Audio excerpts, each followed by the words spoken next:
사회학자의 시각에서 전 세계의 흐름을 보면서 학문이 어떻게 전개되어 왔는가를 보겠습니다.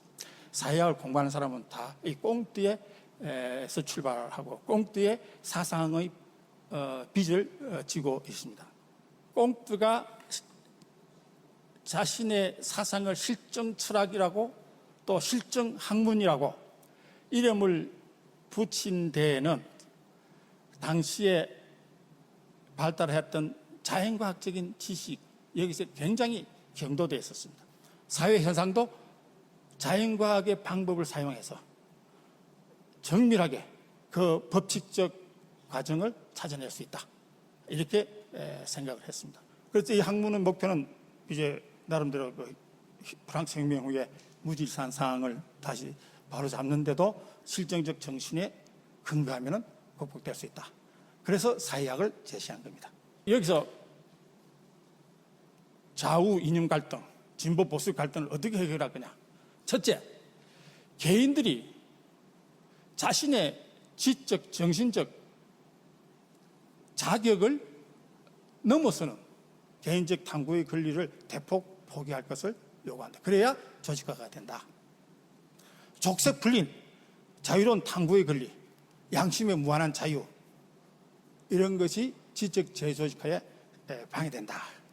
두 번째로는 대중들이 갖고 있는 마음의 방랑자적 자유를 포기하게 된다.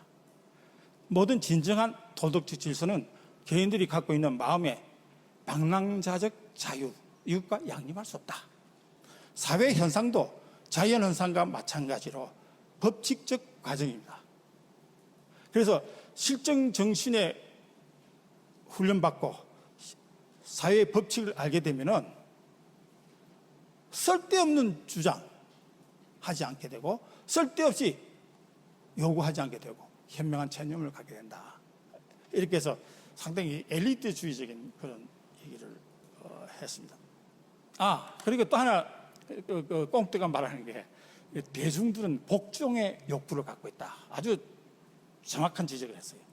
현명하고 신뢰할 수 있는 지도자에게 맡기는 특권을 가질 수 있을 때 복종하는 것이 얼마나 달콤한 것인가를 자신의 비밀스러운 마음속에 생생하게 느끼지 않는 사람은 없을 거다. 그런데 이 독일 이데올로기에서 막스가 자신의 학문을 현실적, 실정적 학문이라고 이름을 했습니다. 왜? 꽁트는 좋은데 대중들이 현실적인 삶에서 그 고통을 받고 있는 그 경험 현실을 무시하고 있어요. 너무 엘리트주의야. 그러니까 이제 학문은 실정적인 것은 맞는데 현실적이 돼야 된다. 현실에서 살고 있고 생산하고 노동하고 고통받고 있는 이 현실의 인간에서 출발해야 된다. 해서 현실적, 실정적 학문이라고 이름을 붙였습니다. 이것의 대표적인 예가 이제 소외된 노동입니다. 이 경제 철학 수고에서 쓴 건데 노동자들이 자신이 생산해낸 것, 노동 생산물, 이것이 노동자를 지배하고 그것에 압박을 받는다라는 그 과정을 소외라는 개념으로 쓰게 됩니다. 또 하나 유명한 표현은 노동 행위에 있어 소외입니다. 노동을 하지 않을 때는 편안하고 노동할 때는 편안하지 않고 노동 욕구가 충족이 아니라 노동 이외의 욕구를 충족시키기 위한 수단에 불과하고 이게 노동에서 있어 노동 행위에 있어 소외된 노동의 대표적인 겁니다. 현실적인 학문의 방법론적인 특징이 뭐냐? 본질과 현상의 구별입니다. 사물의 내적인 현실적 모습은 현상에서 반대로 거꾸로 돼서 나타나요. 여기 왜 중요하냐면 자본주의 사회에서 특히 이거는 상품 교환이에요. 자유와 평등이 전제되지 않으면 교환은 일어날 수가 없어요. 자, 자본주의 사회가 우리가 법 앞에 누구나 평등하다, 자유롭다 얘기합니다. 이건 겉으로 드러난 현상 형태예요. 본질적 구조는 뭐냐? 철저하게 불평등, 지배의 계급관계가 작동이 돼서 겉으로 드러날 때는 자유와 평등으로 나타난다. 이런 개념이 됩니다. 그래서 이 본질과 현상의 구별, 이런 개념, 이런 방법론적인 생각이 없고 그냥 주어진 사실, 그거 보기에 급급한 학문, 당시 기존의 학문, 이 막스는 당시의 경제학을 어떻게 비판했냐면은 속류 경제학자들, 그들의 머릿속에서는 언제나 직접적인 현상 형태만 성찰할 뿐 내적인 본질에 대한 성찰이 없기 때문이다 라고 진단을 내립니다. 막스 같은 유명한 포일바하 태제, 그 태제에서 지금까지 철학자들은 현실을 다양하게 해석만 해왔다. 이제 중요한 것은 현실을 바꾸는 거다 하는 그런 변혁의 열정, 이것을 자신의 학문 속에 계속 가져갑니다. 그래서 막스는 해방, 혁명의 두뇌와 혁명, 해방의 심장, 그럴 때 해방의 두뇌와 심장, 이 양자가 일치되기를 원했어요. 그래서 해방의 두뇌는 뭐냐? 당시의 철학이에요. 자기가 생각했던. 그리고 해방의 심장은 뭐냐? 프롤레타리아트. 그래서 철학은 프롤레타리아트의 지향 없이는 실현될 수 없고, 프롤레타리아트는 철학의 실현 없이는 지향될 수 없다 하는 유명한 명제를 낳게 됩니다. 그런데 막스가 볼 때 이제 자본주의를 분석하는데 참 재미난 표현을 써요. 이기적 계산의 어려움.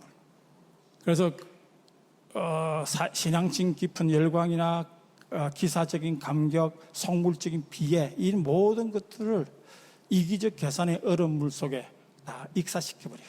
그래서 냉정한 눈으로 사물을 보게 된다. 그런데 자본주의가 발전하면서 상품 경제가 진전되면서 어떻게 되냐? 다시 주술적인 사고로 돌아간다. 뭐냐? 인간이 자신이 만들어낸 상품, 이 상품에 지배당하는 거예요. 말하자면 화폐 물신주의, 자본 물신주의, 뭐 온갖 물신주의가 이제 돈과 관련된 물신주의가 지배하게 된다. 이 얘기가 되겠습니다. 학문을 하는데 장애가 많아요. 현실적인 장애. 막상 그것도 이 얘기합니다. 특히 돈, 지배 권력들의 돈을, 지배 권력들의 재산, 경제적 이익을 훼손시키는 연구가 될 때는 뭐 온갖 수단을 동원해서 탄압한다라는 글을 이게 이제 뭐 자본론 제1권 서문에 썼습니다. 그 다음에 이제 막스 베버로 들어가겠습니다. 베버가 가치 자유적 학문을 주장할 때, 그리고 여기서 핵심이 뭐냐? 사실 판단하고 가치 판단 서로 분리해라. 칼 막스가 워낙 뛰어나지만 학문을 할 때 너무 변혁의 열정, 여기서 사로잡혀가지고 사실과 가치가 막 뒤섞여 있어요. 가치 판단을 학문적으로 증명할 수 없다. 그거는 개인의 의지의 문제고, 학문은 어디까지나 사실에 근거해서 사실을 판단해야 된다. 이런 주장이 되겠습니다. 그리고 또 하나는, 정치는 이 강의실에 들어오면 안 돼. 그는 막스 베버의 표현을 빌리면 예언가나 선동가입니다. 그래서 그 베버가 아주 유명한 좋은 표현을 썼는데, 마시아 스타플레스, 사실 판단에 근거해서 학자로서의 분석을 해야지, 이거 갖다가 세계관하고 사람들을 이쪽으로 동원하고 저쪽으로 가라고 지시하는 그런 지봉을 갖고 있는 그런 교수가 되어서는 안 된다. 또 베버가 보기에 학문이라고 하는 것은 끊임없는 진보의 과정에 있어요. 우리가 아주 잘못된 생각은 진리는 숭배를 하는 건 줄 알아. 아니, 진리는 숭배받는 게 아니라 비판받기 위해서 존재해. 끊임없는 진보 과정 속에서 낡은 것이 돼요. 그래서 니체가 뭐라고 하면, 진리는 자신의 곁에 신을 원하지 않는다. 진리에 대한 믿음은 지금까지 믿었던 모든 진리에 대한 의심으로 시작이 된다. 그래서 끊임없는 진리의 극복 과정, 이것이 학문의 발전이다. 그래서 학문하는 사람은 자신의 이론, 주장이 능가되기를 원해야 돼. 그게 학문의 목적이다. 이렇게 말했습니다. 아까 칼 막스가 현대사회를 상품 물신주의 시대로 진행했듯이, 막스 베버는 현대사회를 탈주술화의 시대로 규정합니다. 모든 사물은 원칙적으로 계산을 통해서 지배할 수 있다. 이렇게 믿는 거예요. 이게 세계의 탈주술화 되니까 어떻게 되냐? 오로지 영리 추구의 단말마적 격정, 이것만 남았다. 이게 탈주술화된 세계의 인간의 모습입니다. 막스 베버가 프로테스탄티즘 윤리 자본주의 정신 그 말미에 이렇게 계속 발전하게 되면 그 마지막 단계 궁극적으로 어떤 인간이 살게 되는가 예정을 했습니다. 이 발전된 자본주의 사회에서의 인간의 삶이라고 하는 것은 이제 무엇이 옳고 그르고 어떤 것이 의미가 있는지 이것을 사유하고 느낄 수 있는 심장과 정신은 사라진 그런 인간이다. 이렇게 대단히 비극적으로 진단을 내렸습니다. 이런 입장이 프랑크푸르트 학파에서도 계속 이어집니다. 이 사람들의 입장은 기본적으로 막스의 정신에 의거해서 막스 베버의 분석을 종합한 그런 입장이다. 이렇게 말할 수가 있습니다. 그리고 이제 계몽의 변증법을 써서 사회가 합리화되고 인간의 해방을 약속했던 계몽이 다시 인간을 지배하고 통제하는 그런 세계로, 그래서 사회 전체가 총체적으로 통합되고 관리되는 세계로 바뀌었다. 현대 사회를 굉장히 마찬가지로 막스 베버와 마찬가지로 굉장히 암울하게 진단한다. 사회학자들이 현실 진단이라고 하는 게 다 이렇게 좀 암울해요. 그런 학문적인 시각을 갖고 한국 사회를 볼 때 한국 사회는 무엇보다도 부패 국가로서의 전형적으로 나타난다. 더 안타까운 거는 이 학자, 교수들이 한국 사회의 부패 문화를 심화시키는데 기여하고 있다. 막스 베버가 말하는 심정윤리라는 게 있어요. 게진능스 에티크. 이거 책임윤리와 대비되는 건데 뭐냐면 자신이 옳다고 생각하는 것, 자신이 가치 있다 생각하는 원칙, 이것을 삶의 중요한 지표로 삼고 살아가는 것. 이게 심정윤리입니다. 이 긴장을 포기하고 현실 사회에 적응한다. 그건 학자로서 삶을 포기한 거예요. 그래서 이제 우리 현대 사회의, 우리 한국 사회의 병리를 찾아내고 진단하고 처방하고 한 이런 학자로서의 길이 있는데, 권력에 쫓아다니고 뭐 정당화하고 그 요구하고 다니고, 이게 대한민국의 학문학자의 현실이다. 그러면 이제 특히 이 학문이 이게 권력과의 관계에서 어떻게 해야 되냐, 이게 이제 제일 이제 문제가 되겠습니다. 테오도르 가이거가 한 유명한 말이 있어요. 이승의 집행자로서 권력, 그거는 절대 있을 수 없는 영원한 유토피아다. 이승이, 학자가 권력의 친위병으로 활동하는 것, 그건 이승 자체를 웃기게 만든 희화다. 개별 연구자가 권력에 조금이라도 양보한다면 그거는 자기 자신과 진리를 배신하는 거다 하는 유명한 표현을 썼습니다. 학자의 삶은 자신이 옳다고 생각하는 원칙에 입각한 검욕에 기초해서 끈기 있게 연구하는 삶입니다. 세상 사람들이 돈과 권력의 외적 기준을 갖고 사람을 평가하더라도 지적 성실성, 이것을 자신의 내적 기준으로 해서 만족할 줄 알아야겠습니다. 그래서 막스가 학자의 길은 왕도 없다.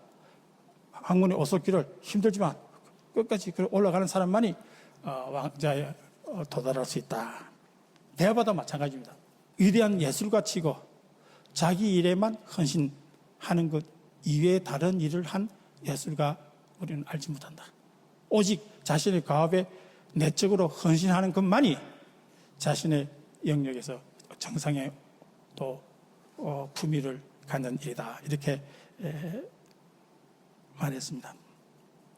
그런데 참 이 학문이라고 하는 게 니체가 말했듯이 Die fröhliche Wissenschaft, 즐거운 학문입니다. 논에 논말, 학이 시섭지 불력 해로와. 배우고 때때로 익히면 기쁘지 아니한가. 이 다 학문은 기쁜 겁니다. 현실의 부주의에 휩쓸리기를 거부하고 또 끈기와 엄격함과 냉정함을 갖고 학문에 정진하는 학자의 즐거움, 이건 본질적으로 연구에 대한 믿음에서 나와요. 그래서 내가 마지막으로 생각해 본 거는, 이 학문을 할 때 얼핏 생각나는 게 예전에 대학 다닐 때 배웠던 맹자의 대장부가 있었어요. 그래서 그 기절을 한번 사용해 봤어요.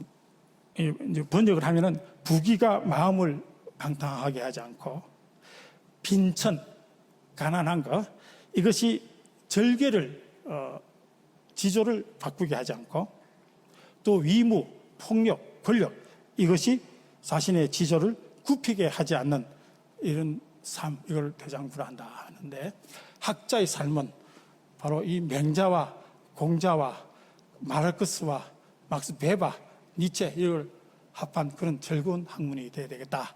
스스로 자신에게도 다짐하면서 여러분에게도 말씀드리고 싶어서 말씀드렸습니다. 감사합니다.